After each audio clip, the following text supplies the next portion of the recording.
Carta de Paulo aos Filipenses no capítulo 2. Vocês estão conseguindo me ouvir bem? Sim. Tá? Eu tô sem o fone, não tá funcionando o fone.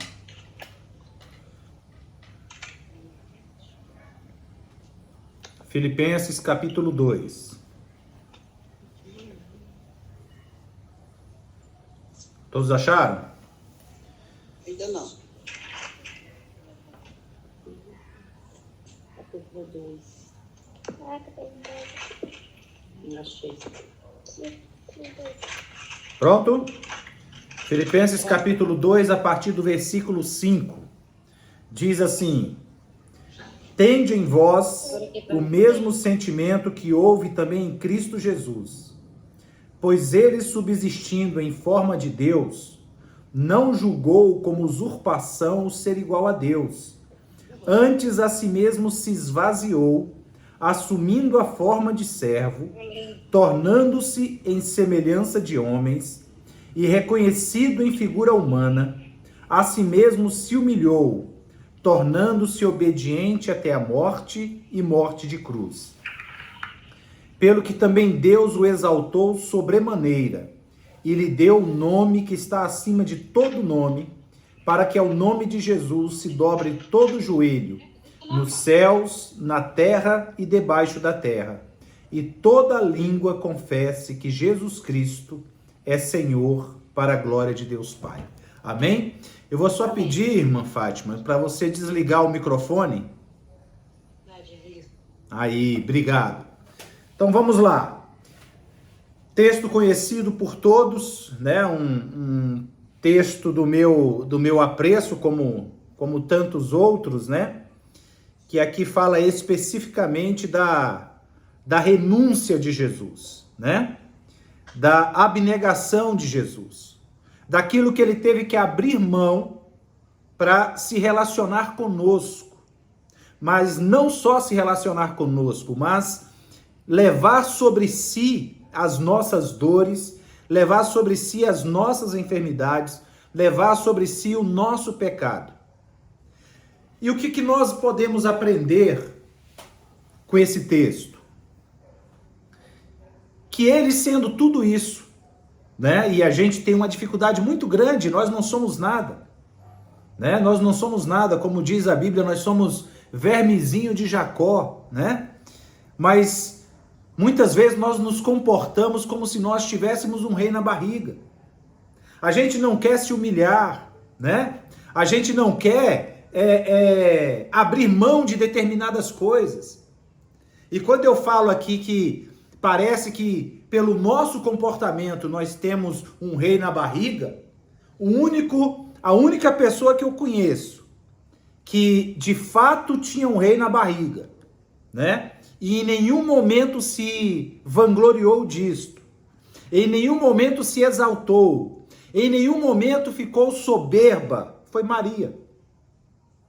Maria, mãe de Jesus, de fato, tinha um rei na barriga, que era Cristo Jesus, que é este rei descrito aqui, que recebeu um nome que está acima de todo nome, que diante desse nome deve se dobrar todo joelho no céu, na terra e embaixo da terra. Olha a glória que Jesus carrega. E olha o que ele teve que abrir mão para se relacionar conosco, e o texto está dizendo isso. Ele, olha só, aí Paulo ele aconselha: tende em vós o mesmo sentimento que houve em Cristo Jesus. Aquele que se dispõe a andar com Cristo, aquele que se dispõe a ser discípulo de Jesus, em momento algum pode ter um sentimento diferente do sentimento que Jesus teve. Mas qual é o sentimento que a gente apresenta nas nossas relações interpessoais? É um sentimento de autoesvaziamento? É um sentimento de abnegação? É um sentimento de abrir mão daquilo que nos é caro e raro? Ou é um sentimento de soberba? Ou é um sentimento de vaidade? Aí a gente não entende porque a gente tem uma dificuldade muito grande quando estamos passando por alguma dificuldade. por alguma luta, por alguma aflição, e não há novidade nenhuma nisso. Já era para a gente ter aprendido que no mundo nós teremos aflições. Mas por que quando a aflição bate à nossa porta, a gente se espanta com ela, como se fosse alguma coisa nova?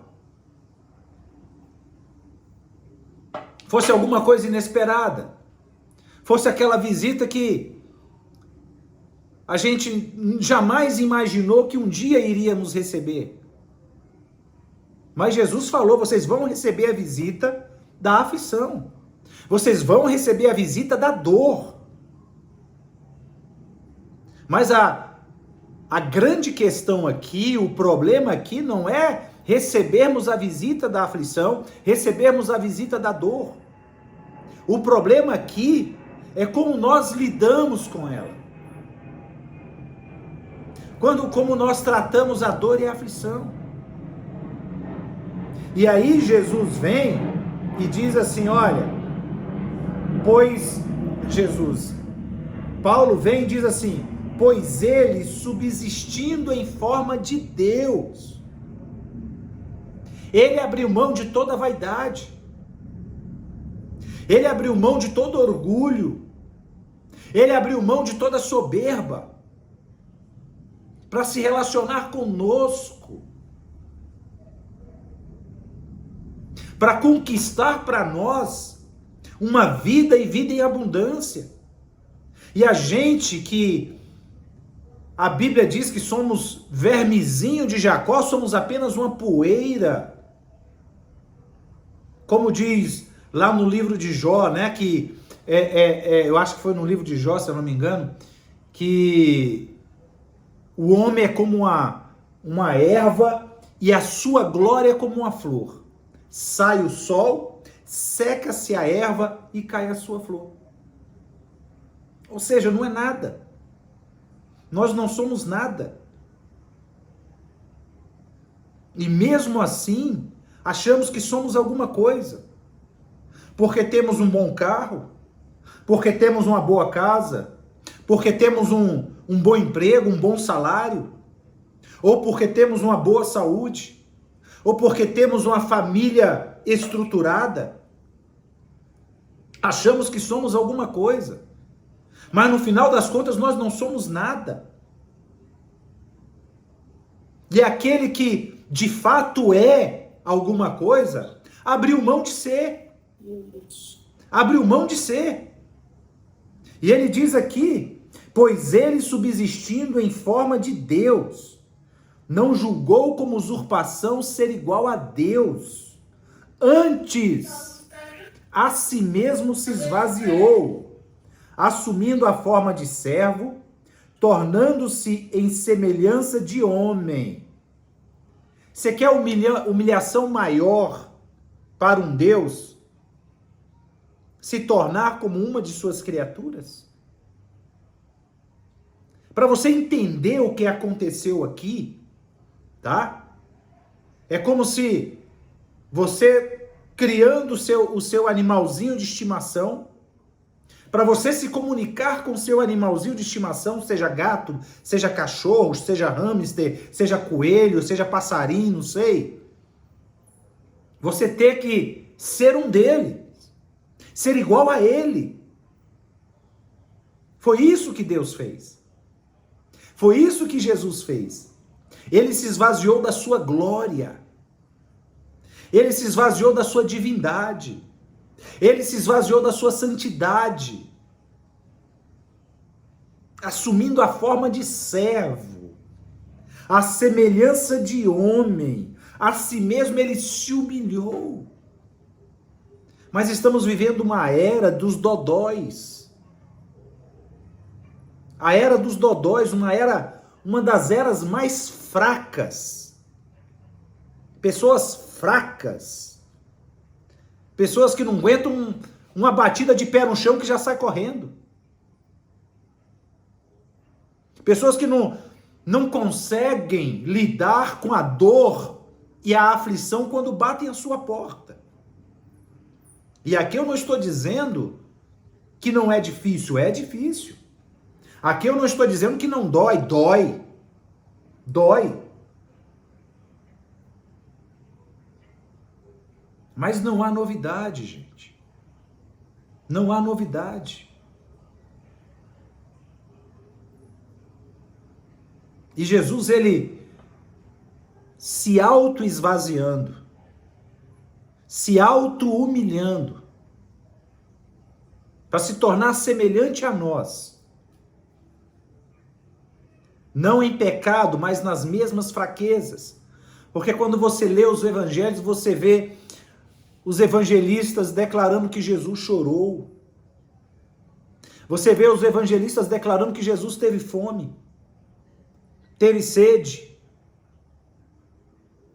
sentiu compaixão.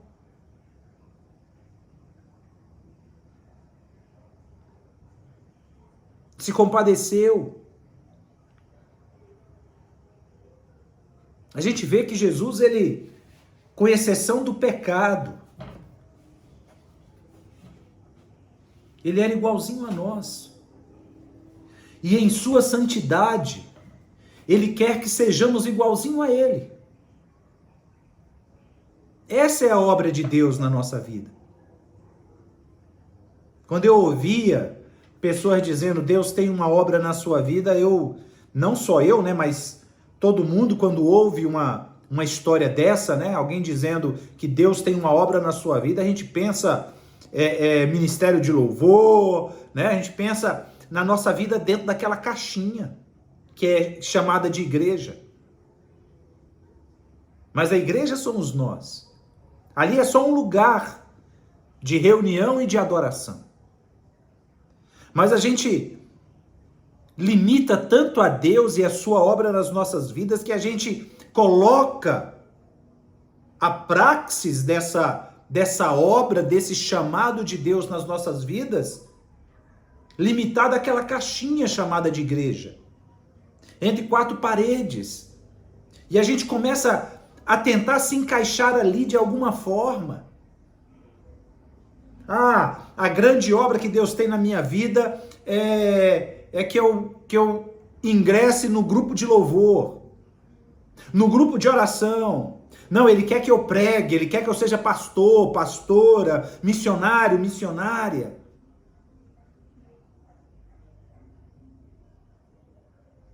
Mas quando você começa a andar com Jesus, quando você começa a se relacionar com Deus, a ter intimidade com Deus, aí você entende que a grande obra que Deus tem na sua vida é te fazer semelhante a Jesus, em sua santidade e poder.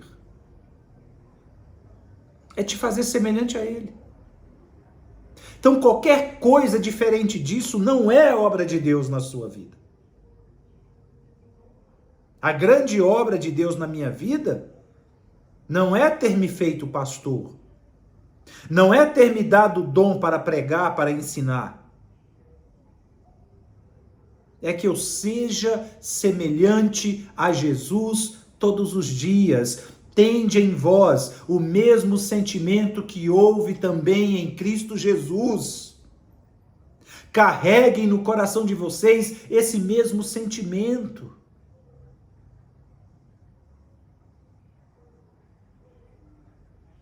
De não se vangloriarem por nada, de não se exaltarem por nada,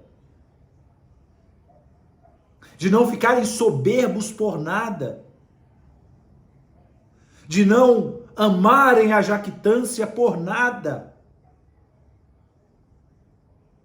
mas se humilhar, se esvaziar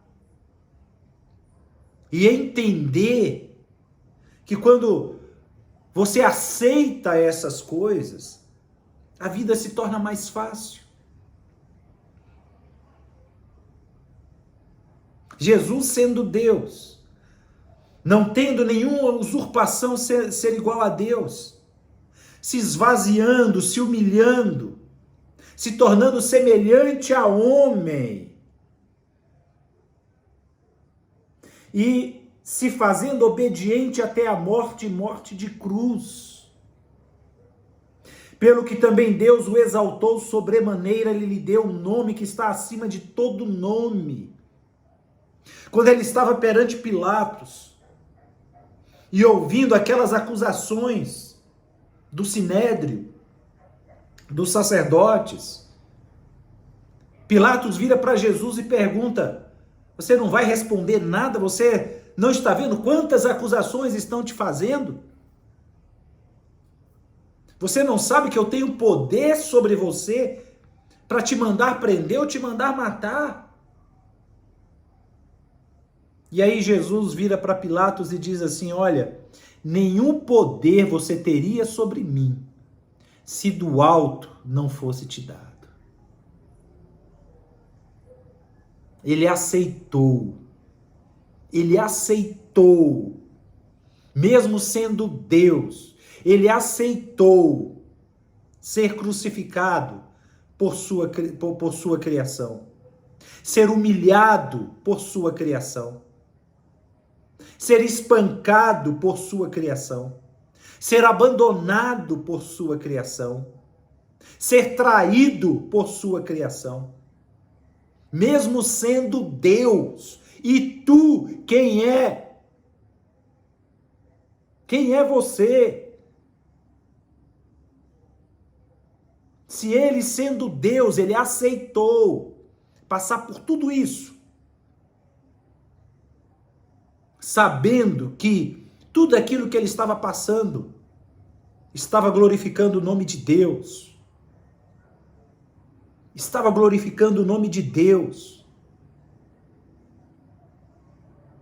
Outro que também aceitou passar pelo que passou, Estevão, homem temente e fiel a Deus, que deu testemunho da verdade e foi apedrejado, mas antes de ser apedrejado, ele viu o Senhor sentado à destra de Deus. Ele viu o Senhor. Ele aceitou passar pelo que estava passando. Ele aceitou ser apedrejado, ele aceitou ser rejeitado, ele aceitou ser humilhado. Paulo aceitou a sua fraqueza, provocada por um espinho na carne. E a Bíblia diz que por 3 vezes ele orou ao Senhor para que aquele espinho fosse retirado dele, um mensageiro de Satanás. Ele conceitua aquele espinho na carne como um mensageiro de Satanás posto ali para esbofeteá-lo, para que não existisse nenhuma sombra de vanglória, de orgulho no coração dele, porque ele foi elevado ao 3º céu. Ele viu coisas inefáveis que ao homem não é lícito referir. E para que ele não se ensoberbecesse com a excelência das revelações recebidas, lhe foi posto um espinho na carne, um mensageiro de Satanás para esbofeteá-lo. Orou ao Senhor por 3 vezes. 3. E ele ouviu Jesus dizendo: Paulo, a minha graça te basta, porque o meu poder se aperfeiçoa na fraqueza, Paulo. E aí Paulo entendeu, Paulo aceitou que quando fraco é que somos fortes. Quando fraco é que somos fortes. Talvez você se ache a pessoa mais fraca na sua família. Talvez você se ache a pessoa mais fraca na sua igreja. Talvez você se ache a pessoa mais fraca no teu trabalho, no teu relacionamento. Mas saiba que você é a mais forte. Sabe por quê? Porque essa força não vem de ti, vem do Senhor. Essa força não vem de ti, vem do Senhor. Todas as vezes que você se sentir fraco, todas as vezes que você se sentir fraca, saiba, é o ápice da sua força. O ápice é quando você está mais forte. É quando você se sente fraco. É porque você chegou no nível mais alto de fortaleza, quando você se sente um nada.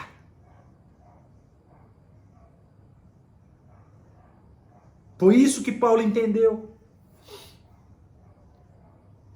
E aí ele declara que passou a aceitar muita coisa, porque ele começou a se gloriar na fraqueza,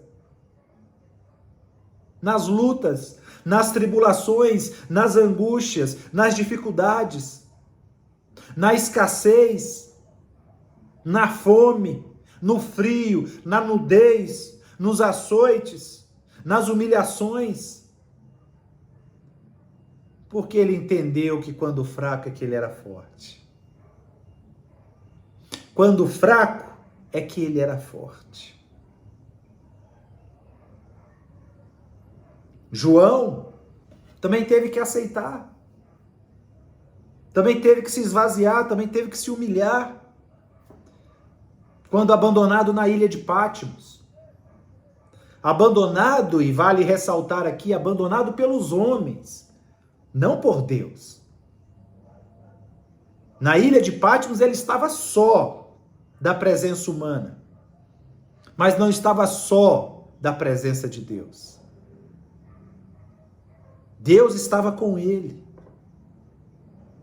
A Bíblia diz: quando passares pelas águas, elas não te submergirão. Quando passares pelo fogo, ele não te queimará. Porque Deus passa conosco. Porque Deus está conosco. E ainda em que pese a ilha de Pátimos ser um símbolo de solidão, de dor, de fome, de frio, mas foi onde João recebeu as revelações para escrever o livro de Apocalipse. É na ilha de Pátimos que nós recebemos revelações sobre a vida. É na ilha de Pátimos que nós entendemos o que está acontecendo conosco. Guardadas as devidas proporções, eu vivenciei tudo isso. Tudo isso. O espinho na carne, a ilha de Pátimos, apedrejamentos.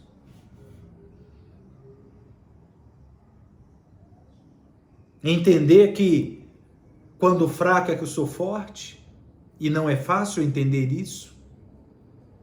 Poderia citar aqui vários outros nomes de homens e mulheres andando com seu Deus e tendo experiências profundas, que aceitaram passar pelo que estavam passando,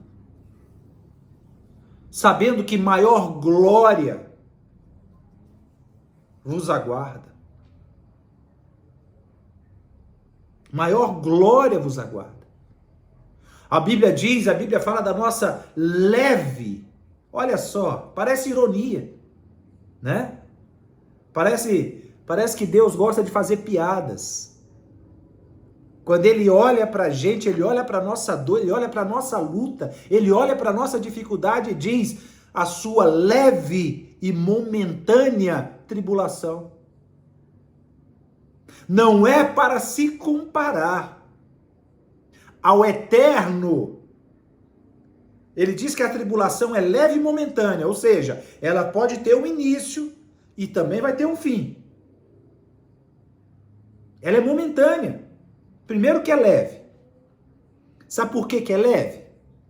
Alguém arrisca responder, dizer por que é leve a nossa tribulação? Porque essa tribulação não somos nós que carregamos. É o Senhor. Jesus diz assim: tomai o meu jugo, que é leve e suave. Ele pega o nosso, e aquilo que ele já conquistou na cruz do Calvário, ele entrega para nós. é momentânea, não é para sempre, não é eterna, vai passar, vai acabar, vai ter um final. Desde que você aplique o princípio do buraco. Sei que vocês já me ouviram falar 1 milhão de vezes sobre o princípio do buraco. Qual que é o princípio do buraco, irmãs e irmãos? Qual que é o princípio do buraco? Alguém sabe dizer? É muito simples. Quando você estiver no buraco, pare de cavar. Pare de cavar. Porque senão você só vai deixar ele mais fundo. Você só vai piorar a sua situação. Então, não piore a tua situação. Quando você estiver no buraco, pare de cavar. E a segunda coisa, a respeito do princípio do buraco, é que uma vez no buraco, você só tem uma direção para olhar. Qual é? Para cima. Elevo os meus olhos para os montes. De onde me virá o socorro? O meu socorro vem do Senhor, que fez os céus e a terra. Amém? Eleva os meus olhos para os montes. Às vezes a gente olha, né, para um homem e acha que a nossa resposta está naquele homem.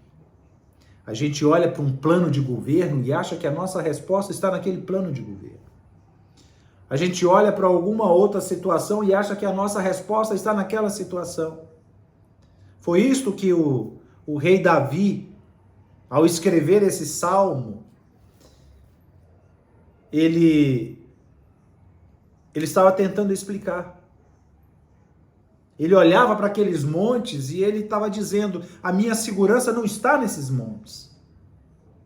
Elevo os meus olhos para os montes, de onde me virá o socorro? O meu socorro vem do Senhor, não é desses montes.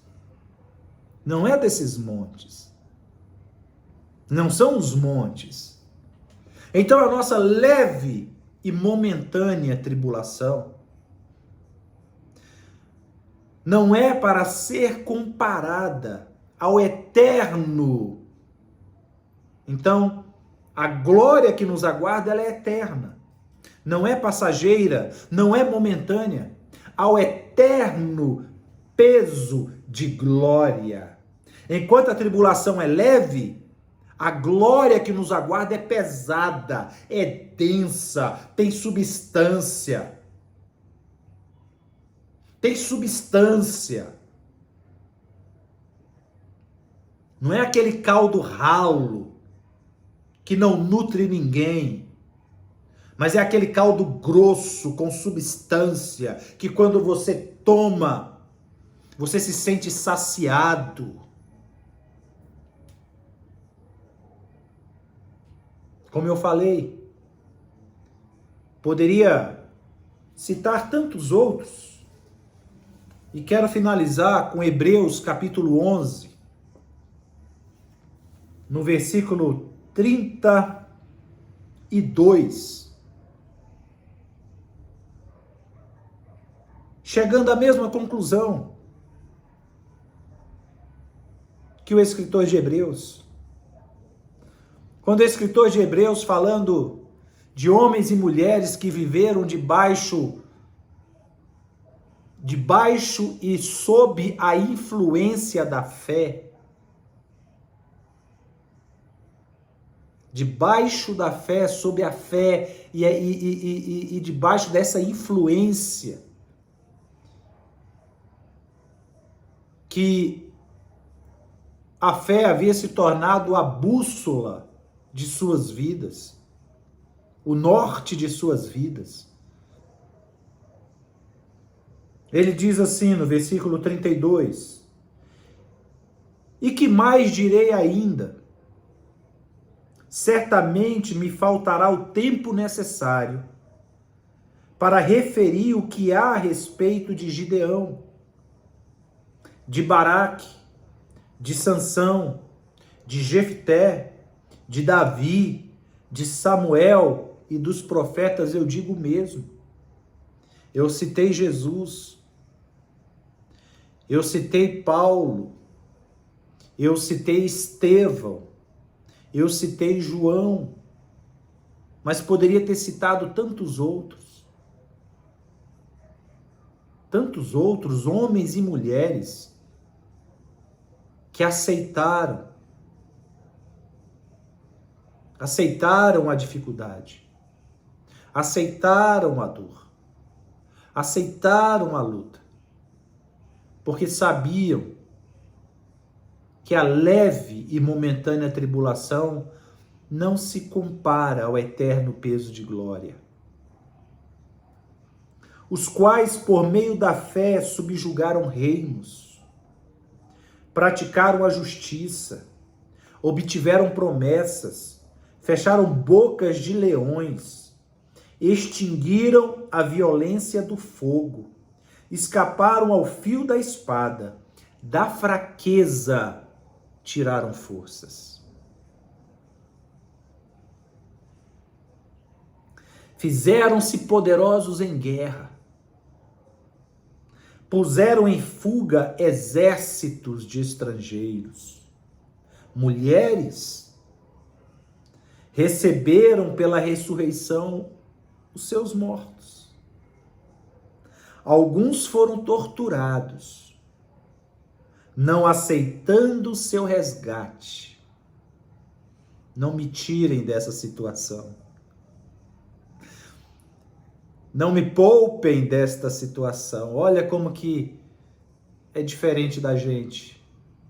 A gente não vê a hora de se ver livre da dor. A gente não vê a hora de se ver livre da confusão. Não estou falando aqui de situações provocadas por nós. Estou falando de situações que, sem a gente ir atrás, elas se apresentam a nós. Da aflição e da dor que batem à nossa porta. Para obterem superior ressurreição. Outros, por sua vez, passaram pela prova de escárnios e açoites, sim, até de algemas e prisões. Foram apedrejados, olha aí Estevão, provados, cerrados pelo meio, mortos ao fio da espada, andaram peregrinos, vestidos de peles de ovelhas e de cabras, necessitados, afligidos, maltratados. E aqui diz, homens dos quais o mundo não era digno. Homem aqui, irmãos, não é homem do sexo masculino, é homem do gênero Homo sapiens, viu? Homo sapiens. Ou seja, homem e mulher, pessoa, está falando de pessoa. Pessoas das quais o mundo não era digno.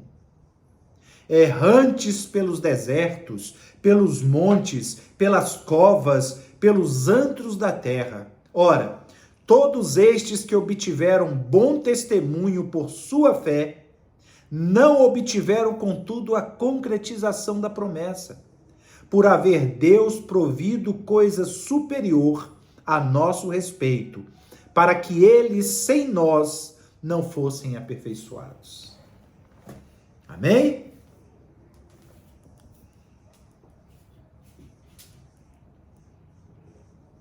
Portanto, que haja em vós o mesmo sentimento que houve em Cristo Jesus, que, sendo em forma de Deus, não teve em momento algum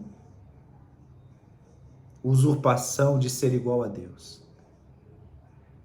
Por causa disso, ele se humilhou, se esvaziou, se tornou semelhante a nós e obediente até a morte. Não somente morte, não foi qualquer morte, foi morte de cruz. Uma das piores mortes que alguém poderia submeter uma pessoa. Morte de cruz. E por causa disso, Deus lhe deu um nome que está acima de todo nome. e que diante deste nome se dobre todo joelho no céu, na terra e embaixo da terra, e toda língua confesse que Jesus Cristo é o Senhor, para a glória de Deus Pai. Este é o sentimento que temos que carregar. Não é o sentimento de que isso não pode acontecer comigo, eu não vou permitir que isso aconteça, eu não aceito ser humilhado desta forma, né? Quem és tu? Se você for melhor do que Jesus, você pode dizer isso à vontade, até apoio. Mas aquele que era Deus, não teve por usurpação ser igual a Deus.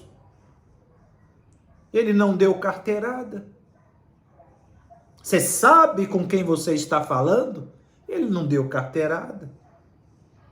Quando apresentado a Pilatos, ele não deu carteirada. Quando apresentado no Sinédrio, ele não deu carteirada. No templo, ele não deu carteirada. Em nenhum momento Jesus virou para os sacerdotes e disse: vocês sabem com quem vocês estão falando? Em nenhum momento ele virou para Pilatos e disse: vocês sabem com quem vocês estão falando? Mas a gente já gosta de fazer isso, né? Aqui em Brasília, então, é show. É show. Servidor público aqui em Brasília, você sabe com quem você está falando. Sendo que Jesus em nenhum momento fez questão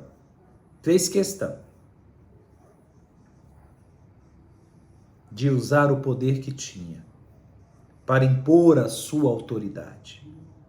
Nenhum poder, disse Jesus a Pilatos, você teria sobre mim se do céu não fosse te dado. Se do céu não fosse te dado.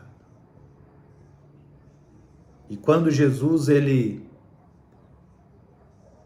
falava a respeito da verdade, Pilatos virou para ele e perguntou: e o que é a verdade? Jesus só olhou para Pilatos. Só olhou para ele. Como quem diz: aqui está a verdade. E o que é a verdade? Aqui está a verdade. Amém? Que Deus os abençoe. Espero que vocês tenham entendido o que foi dito nesta noite. Um evangelho muito simples. Um evangelho de feijão com arroz. Viu? Mas um feijão com arroz integral,